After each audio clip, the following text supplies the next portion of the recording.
Assalomu alaykum bolajonlar. Sizlar bilan qiziqarli o'yinlar o'ynashni boshlaymiz. Demak, mana bu yerda nardi toshlarni tashlaymiz. Zariklarni kimda-kim 101-chi to'playdigan bo'lsa, mana bu qolgan shirinliklarni nima qiladi? Qo'lga kiritadi. Demak, musiba boshlab beradi. Demak, 60 bo'ldi. Qolganini olib turamiz. 75. Yo'q. Ketdi. Sarvadiki demak 100, 10, 20.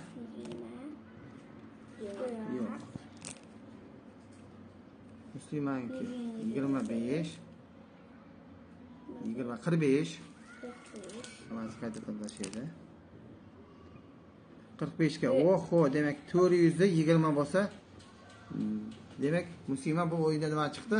G'olib chiqdi. Agar mana bu 3 ta tushsa, 3 ta tushsa hisobga o'tadi.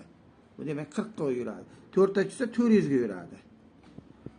O'zi aslida bu o'yinda agar 3 tadan tushsa bular ham hisobga o'tadi, lekin bitta tushsa 10 lik bilan mana bu 5 lik nima qiladi?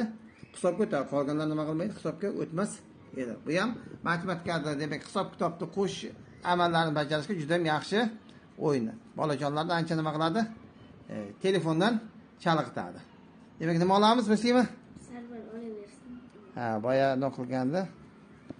Demak, chupa-chup oladi. Demak, bolajonlar bilan nima qilamiz? Xayrlashamiz. Xayr bolajonlar.